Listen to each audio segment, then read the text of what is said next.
Hi, this is Josh Marshall, and this is the Josh Marshall Podcast. You know, folks, I'm frustrated. It probably showed up in the post I did this morning that was titled something like, You Have to Tell Your Story. And one of the things is, one of the most overrated things in political conversations, in conversations about electoral politics, is messaging.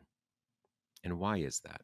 Well, that's because you know, m- just like primitive humans came up with rituals and, incantations to the wheat gods and stuff and the rain gods and stuff. Everybody wants to have a sense that they're in control or have some ability to control and impact the world around them.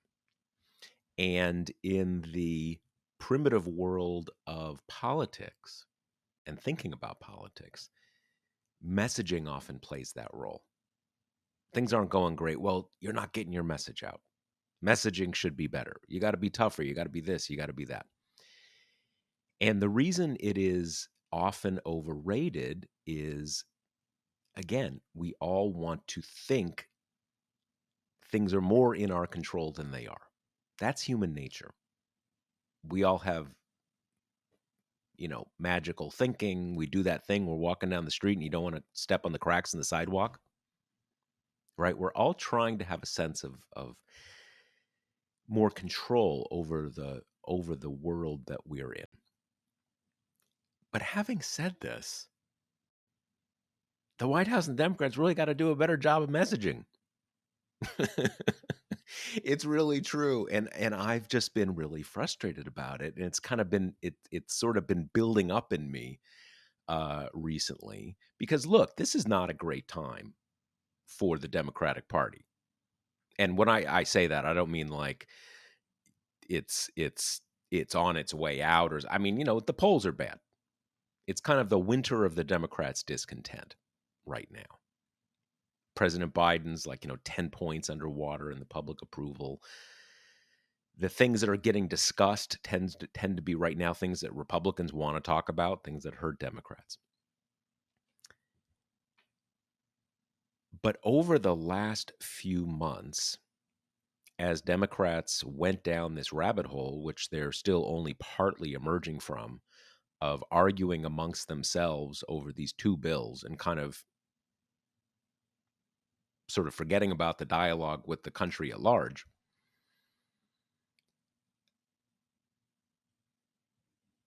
there's just been a very pessimistic tone. And you see this everywhere. You see this in polls about the public mood. People think things are going in the wrong direction. Think the economy's bad, all this kind of stuff. And yet, that is at best a very incomplete picture. And there's a lot of things about the economy that are going great. You have to tell the story.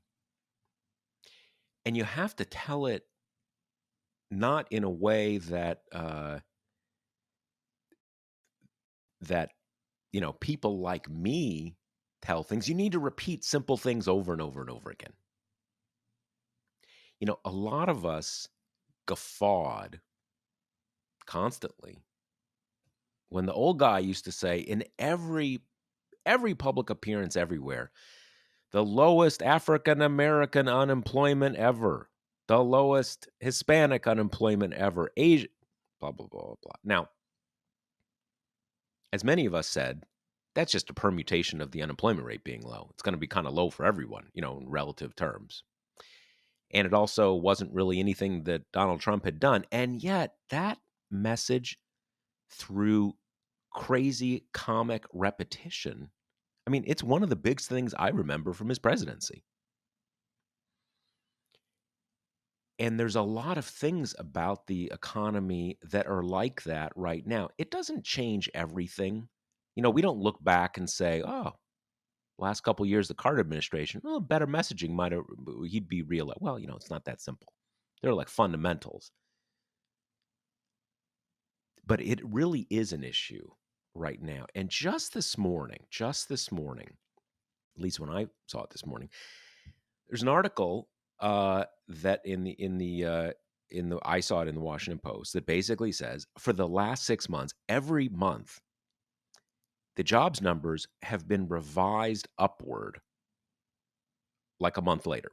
Now, this is how job reports work. When we talk about the jobs report, that's a preliminary report, and then they're finalized like 6 weeks later or something like that.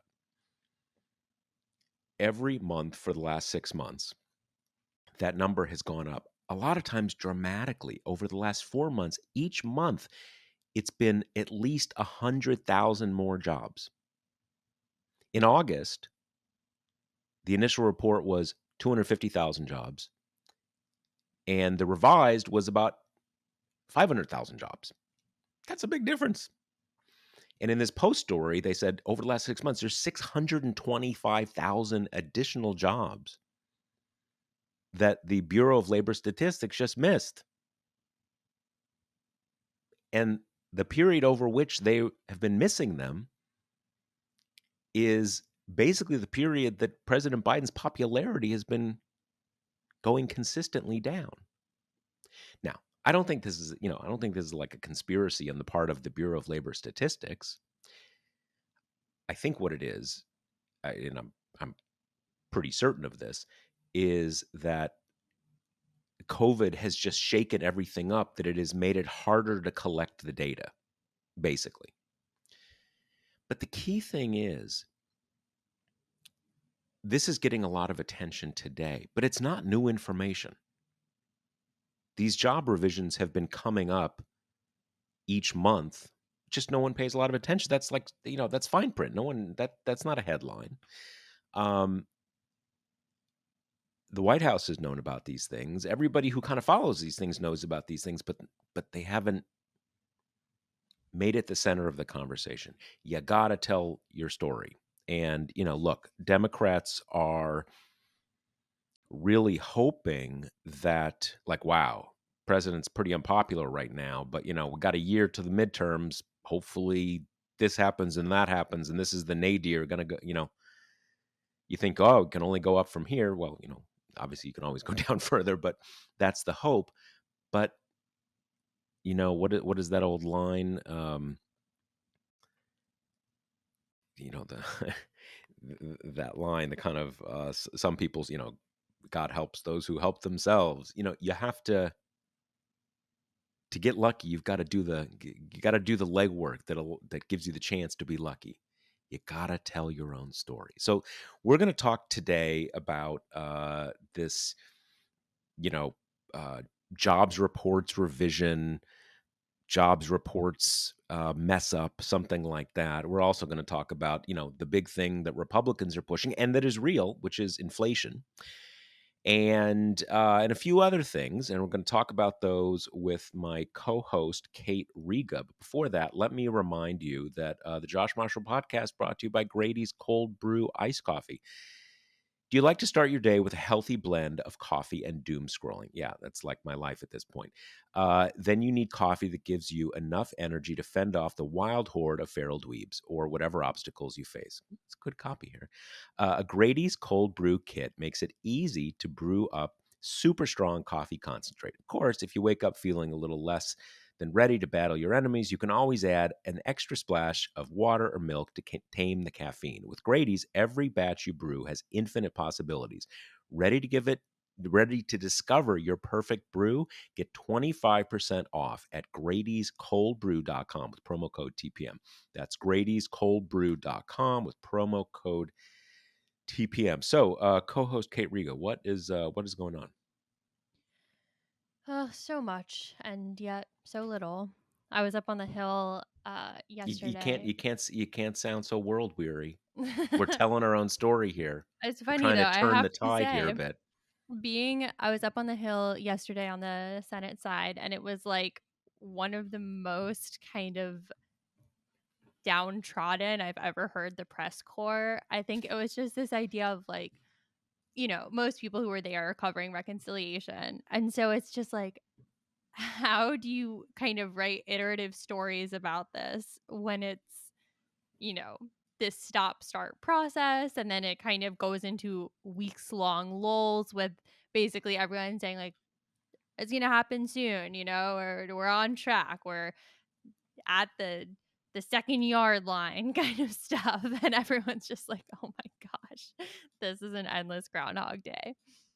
Now, but we did, but they did pass the BIF, and they had They that did pass the big BIF big signing ceremony. Was it yesterday or Monday? I can't. Was it Monday. Monday? So Mm-hmm. 2 days ago. Um, that is, that's behind us now, Mm-hmm. and you know, a lot of progressives are sort of hard to say what who counts under that label at this point, but are worried that kind of like now these people are going to pull a fast one, and the BBB isn't going to happen. But what's this? Give us a sense there. What do the dynamics seem to be, and maybe more concretely, what is the chain of events we're anticipating? Are we waiting again on uh, CBO scores? What are the Mm-hmm. give us the tent poles in the calendar going forward? Yeah, so it's funny because we're in this weird spot right now, which we've been at in other parts of this process, where the action is in the House right now, but it's everything that happens in the House is prelude to what happens in the Senate. So it's this weird kind of dislocation of where the activity is. But yeah, so basically, Democratic leadership is hoping for a Tuesday vote on reconciliation in the House. People think it'll probably be more like Friday, perhaps even over the weekend.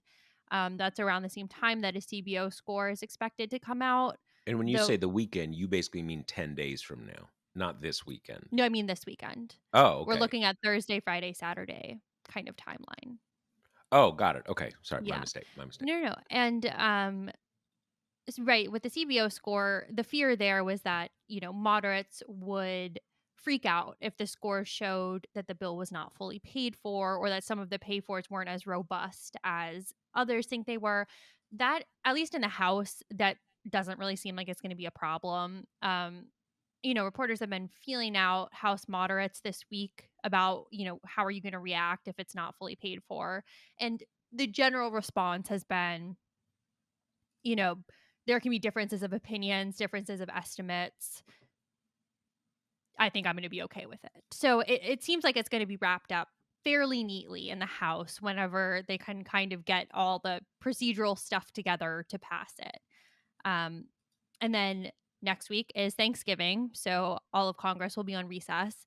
And that'll be the time where the parliamentarian will scrub it and go through to find any issues. And then you would expect when the Senate returns to start all the hoopla we kind of outlined last episode to get the reconciliation bill across the line. And now, something that I've been tracking recently is inflation, particularly this pretty much made up concern that the reconciliation bill will balloon the inflation rate. So basically, the way that this was explained to me in my conversations is that Democrats have a real inflation problem and an imaginary inflation problem. The real one is that we are seeing an inflationary spike right now. The spike has grown from September to October and is showing more staying power than experts had forecasted initially.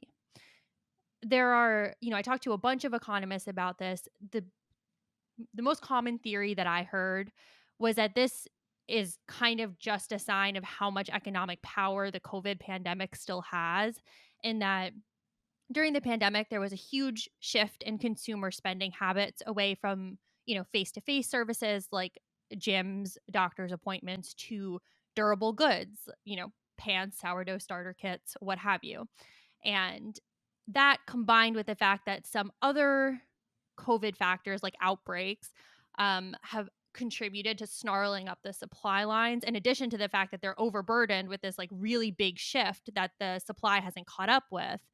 Um, Most people think that's the biggest reason for the inflationary spike. There's some debate on if the COVID relief package in March contributed to it. The two camps there are basically Some people say, no, that money was a lifeline to people. They needed it. Without it, they wouldn't have been spending anything at all. And then other people say that just gave them more money on top of what they already had, which contributed more to the up in demand that the supply couldn't keep up with. But regardless, there is a spike right now. That's a real problem for Democrats because no president wants to preside over an inflationary spike, no matter if the causes are largely out of his control. And then we have the imaginary thing, and that is that reconciliation will worsen the problem. And the reason why that got on anyone's radars at all is that Manchin tweeted after the numbers came out of the high inflation numbers and said it's clear that inflation is getting worse, not better, it's not temporary. And that really gave people flashbacks to his op ed in the Wall Street Journal back in September, where he outlined the reason why he was opposed to a reconciliation package of $3.5 trillion. And he cited inflation, runaway inflation, as kind of the prime reason why he didn't want to spend that much money, regardless of the fact that everyone I talked to said that that is just simply not going to happen because the reconciliation bill will be nearly, if not completely, paid for, and it pays out over a decade. That's a really slow paying out of money. It just doesn't have the same potential inflationary threat as, say, a sudden burst of stimulus money into the economy might. So basically, now everyone's kind of watching to see if Manchin will use inflation, if he'll conflate the two, the real problem and the imagined problem, and use it as pretext to slow down the reconciliation bill or to kind of kill it altogether. Because he suggested before, we need to take a strategic pause and see what's going on. Now, of course, that makes no sense because inflationary trends, is not something that will be determined in a month. It'll probably take a year to even see where we are. And he hasn't come out and said that yet. But that's what people are looking for. Because if he wants pretext to slow down the reconciliation bill, that might be what he reaches for. Right. So, two things that I saw. One, going back to what you said a few moments ago about Mm. the CBO score, and at least in the House, the kind of moderate holdout types, you know, kind of having a get along, go along attitude. Josh Gottheimer, who has been the most, at least the most sort of vocal in that group, representative, relatively new representative, 2 or 3 cycles, something like that, from northern New Jersey. He yesterday, God, I'm losing track. It was yesterday, the day before. Um, Basically, CBO put out like kind of like advanced, you know, pre-estimates saying that, well, the money you're expecting to get from intensified IRS enforcement, it's not going to, you're thinking it's going to be $400 billion, it's going to be $125 billion. Now this seems like, oh, that's going to be the new drama and thing. And I was struck because Gottheimer put out this tweet like, yeah, these guys are always wrong, not a problem. And I'm like, well, okay, like, I guess this has been worked out behind the scenes. And I think substantively that's probably true. We talked about, I think we talked about last week, CBO has certain formulas and models that they use, and the models that they use about tax enforcement can't really capture that some people will just kind of stop cheating if they know there's, you know, stronger enforcement. There's things like that you can't quite capture. In any case, that sort of struck me like, okay, the fix seems to be in the House. He's just dismissing this out of hand. The other thing is a little more amorphous, and that is something from someone we haven't talked about as much in the last few weeks, and that's Kirsten Sinema. Now, maybe 10 days ago, a week ago, something like that, her local paper, I think it's the Arizona Republican, spacing on the name of the big Arizona paper, 2 or 3 articles over the course of a week, all based on interviews with Sinema, and very friendly to her. And on the surface, it seems sort of like, just Sinema cinemizing, right? I mean, her kind of standard stuff about why she, why she acts the way she does. And then just yesterday, I think there was an article in the Post. She did a big interview with the Post. Now, all of these interviews have been very self-serving, and her stuff about, bipartisanship, all the kind of stuff you expect from cinema. But I've noticed something a little different. She doesn't do a lot of interviews. She's done a number of interviews over the last 2 or 3 weeks. Mm-hmm.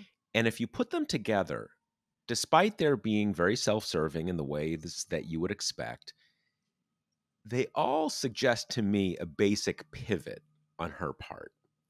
And that pivot being, I'm a little too unpopular with Democrats at the moment. I need to kind of reposition from I am torpedoing everything to that's not me. I just have a different way of going about it, but I'm part of the solution for the Democrats. I'm not not breaking everything. And if you look at all these different interviews, I think that's pretty clear. It's subtle, but doesn't make sense. She would come out, and suddenly be like, Elizabeth Warren all of a sudden. But the thing is, I think it was again in this Post interview where it was treated sort of offhandedly, like, oh yeah, she's good with the BBB now. She's, it seemed to she seemed to be telegraphing, like, okay, yeah, I'm done with that. That's Manchin now. Like she's out of the torpedoing the BBB line of work, as it were. Is that your sense that she seems to be her issues are addressed?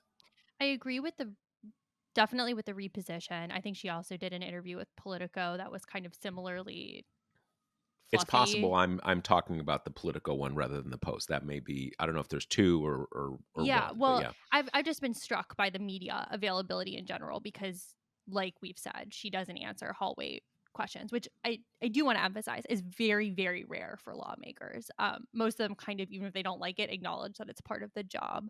Um, and this, the political one or whatever one I saw this morning was similarly like geared towards like she's the compromise guy, she's the centrist guy, even And though also, it's I think there was like a quote from Elizabeth Warren, like, "Yep, I love cinema.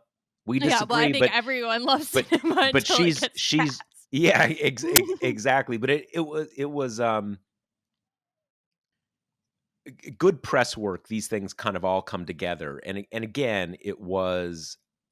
I'm sure it's no accident that there's a lot in that interview that seems geared to getting Democrats not to completely cut the lifeline with her. Mhm. I'm not the enemy. I know you don't like me, but I'm not the enemy. You know, think twice before you start sending money to Ruben Gallego for the Right. primary. I mean, That sort of thing. it's quite a feat to rebrand "I refuse to raise taxes on the richest people" into, "Hey, look, I just walk in the center of the aisle." But she's trying. She's clearly trying. And the other thing I would note of the kind of most difficult Democrats corner is uh, a quote came over this morning of Manchin, and someone asked him, "Do you want to wait to vote on reconciliation till next year?" That's part of kind of the concern and the potential inflation pretext, et cetera, et cetera. And he just said something like, "Well, whenever it comes up for a vote, whatever." And you know, we don't want to read too much into Manchin what Manchin says at this point because He's Manchin, he's Manchin. and it doesn't matter what he says until Right. you got to wait till what he says tomorrow, because it's a Exactly. new thing every day. But if that is kind of his posture at this point, just bring the damn thing up for a vote. I mean, like we're at a point where there aren't a ton of outstanding policy stuff that they're still fighting over. I mean, there's the fact that the House put paid leave back into the bill and that'll get probably stripped out by Manchin. But the things that have been down just in the trenches fighting over, the Medicare stuff, the climate stuff, what have you. That's either on pause right now while the House deals with their stuff, and that's why we're not hearing about it, or it's kind of been resolved and we're heading towards the finish line. So And I guess the one thing for, I mean, and I don't want to poo-poo or downplay the work kind of, I keep wanting to say progressives, but it's really not progressive. It's everyone else everyone besides minus those them. two, Right. have done kind of, digging in, you know, keeping some version of drug price negotiation, keeping, these things. It has been, as you say, down in the trenches. But the other sort of perspective on it, when we say like, okay, they're finally on board. Well, they should be on board, because like they agreed they got everything they wanted, right? Right. I mean, there's sort of like it's what is it? It's 1.75 or Mhm. 1.85 depending on how you count it at this point. So it's not surprising they'd be on board. They got what they wanted. They certainly should be on board, and I think that is sort of the that is sort of some of the, manic exasperation from everything else. Like, dude, do not bring up some totally new thing. You got everything you wanted. Like Right. the reward for you getting every fucking thing you wanted should be you'll vote for it, not come Right. up with some like new thing. And But it's nuts that that's, like, not a guarantee at this point, you know? I mean, it's the theme of the whole game, right? Every one of the 50 Democratic senators has unlimited veto power, and these 2 have chosen to exercise it over every single proposal they don't love, and yeah, that's just not how the rest of them have acted. yeah. I did want to mention before we move on briefly, because we addressed Reed's question about how the CBO works last week, but there was some audio problems with that part, so it got cut. Oh, okay. Um, but just you summarize it, a bit of it, but just to kind of wrap up what we said about it, Reed was asking, are the CBO scores historically accurate, and how do you make sure that the CBO itself as an entity is nonpartisan? And basically, what we said there is CBO scores are usually pretty good for like the first year. And then after that, severe drop off in what they can predict. And that's basically because they're trying to take into account so many factors that we don't know yet, employment rates, inflation, what have you. And especially because with big legislation that's meant to change people's behaviors, it's really hard to predict that based on models that are predicated on old behaviors.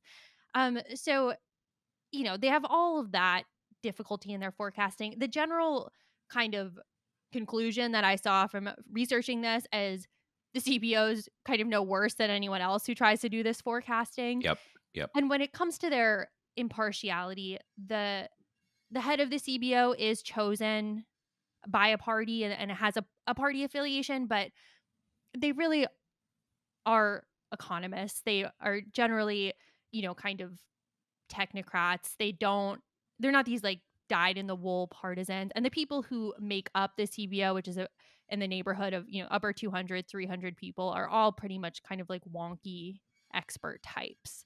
So I think it's become very common practice for, Democrats and Republicans to basically say, well, they're always wrong because they don't want the score to dent the chances of their legislation. But the real problem with it, as we discussed, is that the CBO has just kind of been given this like mythic power of prediction, and their estimate is taken as the gold standard, the definite thing that's going to happen. And much like the parliamentarian, it's kind of like these features were set up in these kind of advisory roles to help lawmakers be better informed as they legislate. And instead they've taken on And this like not to be dependent on the executive branch as a right, key as that a too. key point. That Yeah. that's why that's how the CBO came about to begin with, because Congress didn't want to rely on the executive branch to give them all the scoring information. But, they've become imbued with this totemic power of like they are gods and what they say is absolutely true. And that, in neither case is that true. For the parliamentarian, it's just someone kind of giving their well-versed, well-educated opinion. And for CBO, it's giving an economic forecast, which is, a tricky feat to pull off at best. Yeah, and I think the issue, the way to think about CBO scores on a substantive level is not that it's, kind of partisanized by one party or another. There's some of that at the margins because the leadership, as Kate said, is chosen by the party in power. Um, it's more that they institutionally have these models and formulas that they work within. And some of those tend to be good, some of them are less good. So it's not like when they do one of these scores, it's not like you get a bunch of economists together and they say, what do we make of this? It doesn't work that way. They have these kind of like, as it were, off the rack formulas. When we get tax increases, here's the formula we use to see what they do. So that to that point, it's not perfect. No one's perfect. I think to Kate's point, they tend to be about as good as other people who forecast economics. People, market forecast, uh, people that organizations that the equities markets follow, stuff like that. So yeah, they're not bad, but they're as most of us do. They have a hard time predicting the future. Right. And I would add that there is kind of a broader progressive complaint here than that things like, big sweeping social spending bills that, progressives would argue could do a huge amount to improve the human condition in America would probably score really poorly because, unless you're paying for it fully or doing that kind of thing. So there is also just the complaint that like we've reached a position where something being fully paid for is good and something not being fully paid for is bad. And a lot of that I think has to do with kind of, the debt hawkery and various things like that. But, But that is kind of the assumption. that also goes back to your point. That is a concern external to the job of the CBO. Right. Their job is to score, is not to make qualitative judgments about how important something is. Hmm. So that is kind of similar to the parliamentarian stuff. Right. Her job is to say, Bob Byrd came up with these rules 40 years ago. Here's my interpretation of what they mean. Well, it, you know, that's just her. It's advice, and it goes back to your point that it's been given this kind of totemic power that the CBO decides what is good and what's necessary and what should happen and what what doesn't. But to defend them, that's not their job. They're supposed Right. to make. They're supposed to use as non-biased as possible econometric scorekeeping to make predictions about the costs in financial terms of different legislation. And again, that's they are not supposed to make a judgment of like, well, it's going to increase the deficit by $100 billion, but a lot of kids are going to eat more, and that's then that is an extra economic point. So Right. it does go to this issue of we elect legislators to make decisions about things, not to create panels of experts that they pass the buck to. Exactly. Okay, let's move to something totally different. Paul Gosar.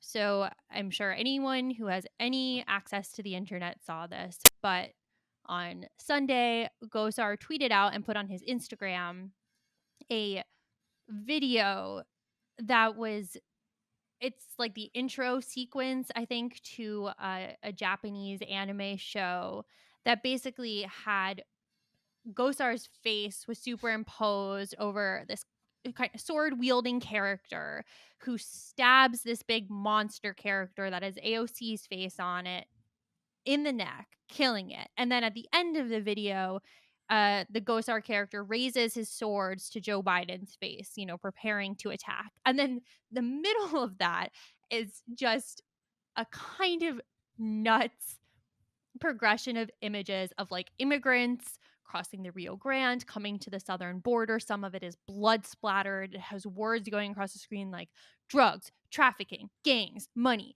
And then it's got Gosar sometimes and the Capitol sometimes and like horse-mounted border law enforcement. And that's the video. That's the video that he put out. And It's then really hard to capture these it's things. so weird, and it's like Yeah. rightfully the part where he's, seeming to cheer violence against the Democratic lawmakers and president is the part that's gotten the most attention, but it is like the shift to the kind of immigration fear mongering is so weird and like it's bizarre. It's bizarre. Okay. But so he puts out this video, the kind of predictable backlash ensues. His spokesperson puts out a statement that says everyone needs to relax, essentially. AOC responds from the climate summit in Scotland. She called him like a bundle of wet toothpicks, which I thought was kind of creative.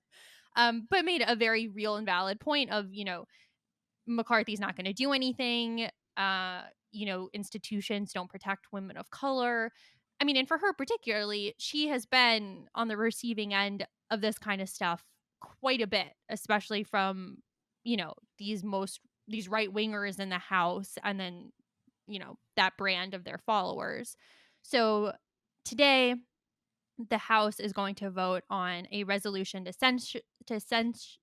censure. I always have a it's yeah, it's this little wrinkle That in the was, like, English so language. alarming. I was like, "I've Yeah. forgotten how to say this word." To Yeah. censure Gosar and to strip him of his committee assignments, basically because McCarthy wouldn't act. If you're getting Marjorie Taylor Greene flashbacks, that's appropriate. Apparently Gosar apologized to the Republican caucus in But in private. private. Yeah, yeah, yeah. Um, so yeah, that's where we are. They only need a simple majority, so it's kind of a foregone conclusion at this point that he will be censured. The only real point of drama is, or intrigue, how many Republicans will join in that vote. As of now, it's our usual suspects of Liz Cheney and Adam Kinzinger, who have publicly said they plan to vote in favor of the censure. So we'll be seeing if anyone else joins them. One of the things about I mean, it's so weird. And one of the things that is so weird about stories like this is that in this video, Gosar is embodied as this heroic martial arts sword wielding dude. And he's just like a kind of a nebbishy little weirdo, right? Who kind of who he's just weird and creepy and not like he's not Arnold Schwarzenegger. But one of the things that is one of the many things that is so weird about this uh, saga is that what Kate was describing before, the anime stuff, one of the dimensions of this is that is an idiom that is very big in the 4chan, 8chan, uh, extremist, weirdo, white nationalist world. So one of the dimensions of it isn't just like, oh, we're not really used to or willing to accept when a member of Congress puts up a kind of like a faux snuff film about him killing other colleagues, right? But it's also that he is speaking in an idiom, a visual idiom that is from the far right white nationalist world. And it's a little hard to capture that. Like when Kate said before, this, they took like an introduction from some Japanese anime, something or other. Like you hear that without any context, you're like, that's like, okay, where does that come from? Well, this is where it comes from. Again, it's he's speaking in that idiom. And, that's not the worst part about it, but it's something that's worth understanding because there are these meta messages that in some ways are more um in some ways are more damning, more catering to incitement than the bare message itself. When you speak in that language, you're speaking to the communities where, every so often now we hear about some like act of mass violence, right? The sort of synagogue shooting in Pittsburgh a couple years ago, all these kind of things. When you see news reports about these things, you're always like, oh, it turns out they were on this one message board and they posted this. It's these sites. So when you speak in this language, you're speaking in the language of the people who actually go and commit mass murder. Right. And we should say that, Gosar is not a stranger to these communities. He Exactly. he has cozied up frequently to Nick Fuentes, who's, kind of the unholy combination of a white supremacist, Holocaust denier, anti-Semite. Gosar spoke at a conference after or during which, Fuentes said fretted about the United States losing its core white demographic features. One of our reporters, Matt Shuham, did a report about how Gosar follows on Twitter a bunch of people who are just outwardly white supremacists. Like it's in their bios. So he doesn't shy away from this kind of thing. And it's funny because, well, not funny, but we're now kind of looking at what House Republicans are going to do about it, which is nothing. And then meanwhile, the big issue that's kind of taking up their attention is whether or not to punish the 13 House Republicans who voted with Democrats to pass the bipartisan infrastructure bill. Like that seems to have more driving force behind it than punishing a man who just he posted a video fantasizing about killing his colleague. I mean, that wouldn't fly at any normal place of work. But instead, you have kind of Marjorie Taylor Greene winkingly being like, if McCarthy doesn't punish these 13, he's going to have a struggle on his hands if he tries to be speaker when we retake the House. And McCarthy basically told the caucus, cool it on calling for the punishment of these 13 until Democrats are done passing their reconciliation bill, and then we can maybe revisit it. We'll just leave that open ended. Right. We've Right. got other Right. things on our plate right now. Yeah. So that's going to happen today. Let's take a couple questions. First from Lee, he says, we keep hearing about how Democrats need to be better at messaging, and it's certainly true. It's absurd that we refer to these bills by their cost rather than what they do. But I have to wonder if Dems manage to devise a perfect framing and maintain perfect message discipline, how big of a difference do we really think that would make? Uh, Most people are doing pretty well economically in this country, but they're under the impression that the economy is going to hell because of inflation, and that's all they hear about. I feel like we scold Dems for their lack of message discipline, but we're kind of ignoring the elephant in the room, also pointing to the fact that Biden's approval ratings are approaching Trump's. So what do you think Well, about that? you know, as some of you know, a few years ago, I set up this project to build a sailboat, a small sailboat for myself, and I did that. And so it's a little sailboat that's like 9 feet long. And one of the things you learn when you're sailing is that the wind is the wind, and you can't control the wind. But sailing, you can do you can do a lot of things in the context of different wind conditions. You can almost sail into the wind if you know how to do it. And I think that's an instructive model to think about with messaging. There are all these things that you say. There are ways in which the DC press corps remains really wired for the GOP, but that's kind of like the weather, right? But that's just a fact that you have to accept. But you are not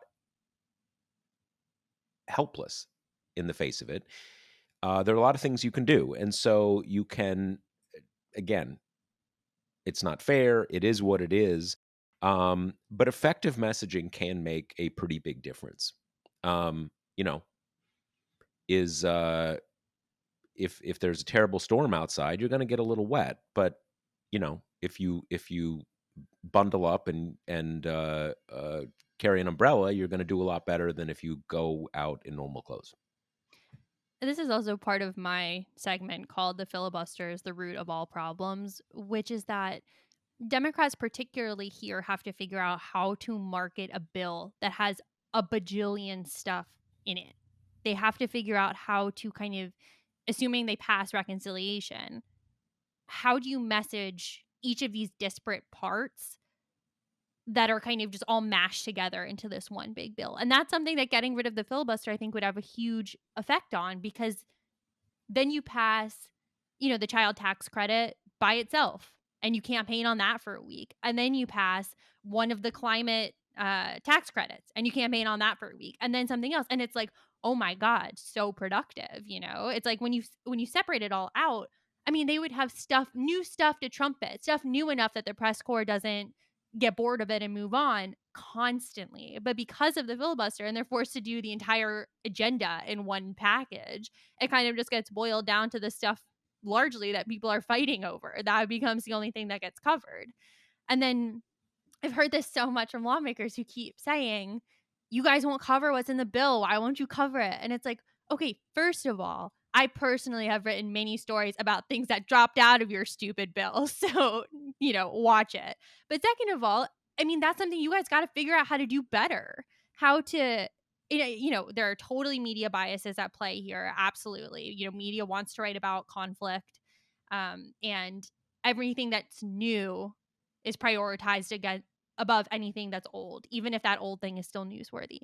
But it is a task that they're going to have to figure out how to do, how to highlight the different pieces of this bill in a way that keeps people interested and keeps people learning, oh, there's stuff for me personally in this bill, especially because the naming conventions, especially the reconciliation one, are just all over the place. It's like no one wants to use Build Back Better, but some people use BBB and some people use BIF for the other one. Some people call it reconciliation. The New York Times calls it the social spending bill. I mean, it's just, even that shows that it's not really marketed in a super kind of solid way. You know what I mean?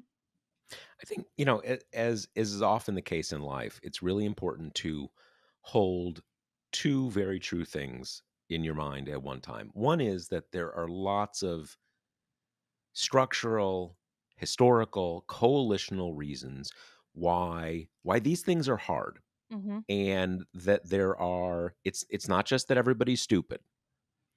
It's not that there's an easy way to do it that you figured out and has not occurred to anybody else. There are lots of challenges to doing this stuff, and Kate has just mentioned some of them. That said, life is challenges. You need to accept the terrain you find yourself on, and then you figure out ways to manage them as effectively as possible. They're both true, and that's the reality. And it's really important to keep both of those things in mind at once. It's not the easiest necessarily, and it can create a level of cognitive dissonance, but you can't see the whole picture unless you're holding both of those in your mind at once. And um that should neither spur a sense of helplessness or a sense of everything's obvious, which, when everything's obvious and no one else sees it but you, that's kind of its own version of helplessness. We have to be engaged with the real difficulties that we see in front of us in politics, just as is the case in our own lives. And we have another question from Douglas, who says, setting aside Joe Manchin's goofy insistence on a work requirement for those already working and wanting paid leave, doesn't every member of Congress essentially have paid leave? And this is actually really interesting. I went down like a little rabbit hole of looking at this stuff, because my kind of foundational knowledge coming to this was like, yeah, lawmakers leave all the time. It's kind of not even notable. It's a pretty frequent thing that there'll be a vote in the Senate that I'm covering that's like 50 to 49, and I have to reach out to some Senate staff to be like, who was the person who wasn't there. Right. um and so Rosa DeLauro, who's a congresswoman in the House, she wrote this piece that was basically, if it's good enough for Congress, why isn't it good enough for America? And talked about how when she had ovarian cancer and she had to leave and go, get treatment and everything. Nobody suggested that she wouldn't get paid her salary. It was just never a problem. And that's pretty much true across the board. Whenever lawmakers have had these medical things or even sometimes unexplained absences, it's just not an issue. Right. It Right. really isn't. But Congress people's staff didn't have paid leave until the October 2020 because it was embedded in the National uh, Defense Authorization Act, which is basically how you get money to the Pentagon, weirdly. But until then, it just depended on what your lawmaker's office policy was. And there's this flurry of stories from, like, I guess 5 years ago or so, where different outlets kind of called around to see how generous all the lawmakers' policies were. Now, of course, many did not call them back. So that can, I control F Mansion on all these lists and he never called anyone back. But, I just found that to be completely nuts, something that I didn't know, that the amount you get a certain amount of unpaid leave by law, but the amount of paid leave you got totally depended on the generosity of your particular lawmaker that you worked for. Kudos to Tammy Duckworth, who back when all these stories was written was giving the most of everyone. But that just It's totally blew my mind. Yeah, it's a funny thing. Congress, Congress often passes different laws for itself, and that's not as crazy as it sounds. Part of it has to do with separation of power stuff. Part of it has to do if it's nice to make laws for yourself, right, or not make laws for yourself. And as you say, in a lot of cases, it's sort of treated as every office kind of has its own business, and it just makes its own policies. But what you said before about, like, when members have it, no one thinks they shouldn't get paid.